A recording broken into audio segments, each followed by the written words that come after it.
Mais à un moment, le problème qui va se poser, c'est la difficulté de financer l'innovation.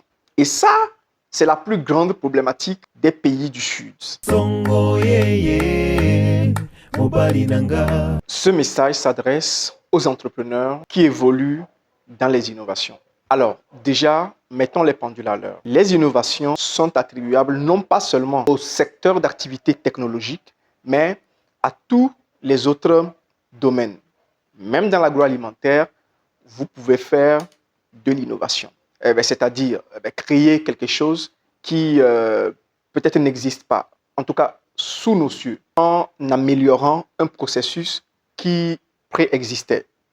C'est les deux éléments pour faire de l'innovation. Soit on invente de toutes pièces quelque chose qui n'existe pas dans notre communauté, ou soit on améliore un processus qui existait déjà et fait d'une manière peut-être traditionnelle ou classique à votre goût.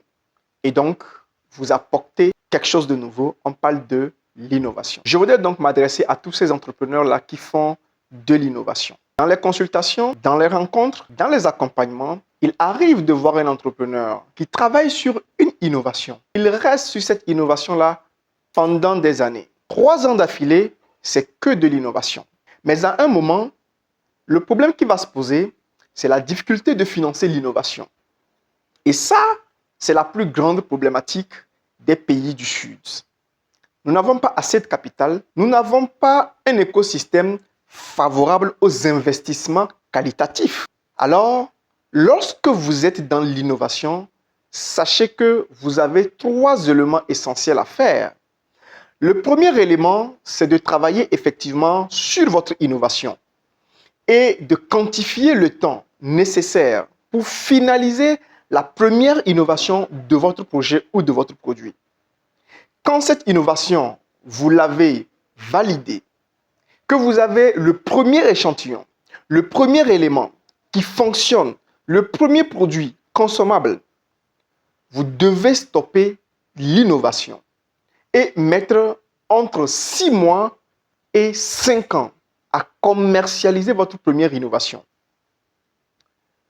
Cela va vous permettre de gagner des revenus, de tester le marché, de le remuer, de le tester sur tous ses aspects, de gagner assez d'argent pour pouvoir réinvestir peut-être après 2 années, 3 années, 4 années ou 5 années dans la prochaine innovation de ce produit ou dans un système d'amélioration à la perfection de ce produit ou dans une perfectibilité de ce produit à travers une nouvelle innovation. Les entrepreneurs qui ne suivent pas cette règle minimaliste, qui disposent que le temps d'innovation soit le plus réduit possible pour laisser place au temps de commercialisation, ils ont toujours des difficultés avec leur innovation. On les retrouve 5 ans, 10 ans après avec une innovation qu'ils sont tout le temps en train de parfaire sans jamais la vendre suffisamment pour gagner de l'argent. Une chose est de créer une innovation, mais la deuxième chose, c'est de commercer l'innovation et de gagner de l'argent. Beaucoup d'entrepreneurs restent des innovateurs à vie. Et ma prière pour vous, c'est de sortir de cette léthargie d'entrepreneuriat innovatrice inutilement. Votre écosystème n'a pas forcément besoin d'innovation. Votre écosystème a besoin d'une amélioration des processus de tous les mécanismes qui sont déjà utilisés. Et pour peu que vous puissiez apporter une légère modification, vous pouvez déjà commercer au maximum votre innovation ou votre création ou votre produit. En clair, lorsque vous mettez 1 an à faire une innovation, mettez au moins 5 fois ce timing pour assurer les ventes. Et définissez d'atteindre un point culminant de vente avant de passer à une amélioration encore de ce produit. Les plus grandes firmes, les plus grandes inventions sont dans cette logique-là. Certaines entreprises prennent quelques années pour créer une innovation. Quand ils la sortent, ils prennent assez de temps pour rentabiliser la première innovation. Et c'est de ça qu'il s'agit. Et le temps qu'ils sont en train de rentabiliser la première innovation, ils sont en train de gagner de l'argent, d'amasser de la fortune, d'amasser du capital pour investir en recherche et développement et travaillent dans les coulisses avec l'investissement qu'ils ont pour pouvoir améliorer le prototype ou le produit pour une nouvelle saison au bout de 3, 4, 5 ans. Si vous voulez faire de l'innovation de manière permanente, vous devez être sûr d'avoir des mécènes, c'est-à-dire des personnes qui vous parrainent, qui vous apportent du financement, qui croient dans votre idée et qui pensent que même en vous donnant 10 ans pour créer votre innovation, vous allez arriver à créer quelque chose d'exceptionnel pour résoudre aux problèmes du monde. Et donc, s'il y a des gens comme ça qui croient en vous, ces personnes-là pourront mettre de l'argent à disposition pour vous aider à financer vos équipes, à financer vos recherches et vous-même à survivre le temps que votre innovation soit commercialisable. N'oubliez pas que notre fonction en entrepreneuriat, c'est de créer une solution que nous allons commercer. Que la durée de création de la solution ne dépasse pas le délai de commercialisation. C'est une aberration et cela ne permet pas de produire du résultat.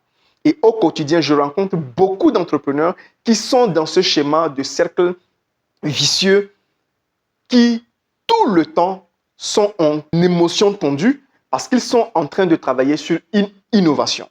Lorsque vous les rencontrez dans un programme de concours aux entrepreneurs, innovation.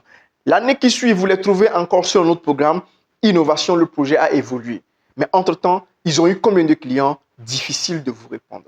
Cette vidéo donc pour rappeler aux uns et aux autres que notre obligation d'entrepreneur n'est pas seulement que de créer des innovations, mais c'est encore mieux de créer une innovation, une solution qui fonctionne.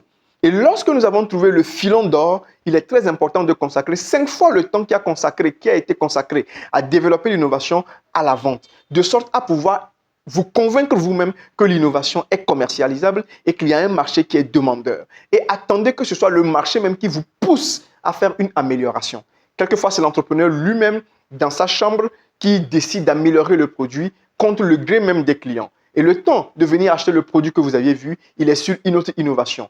Et n'oubliez pas que les innovations sont très difficiles en termes de développement. Il faut un grand budget de communication, une grande capacité de l'entreprise à éduquer les foules et beaucoup de budget en termes de technicité, d'expérimentation, en termes d'expertise pour imposer l'innovation au marché ou pour pénétrer le marché.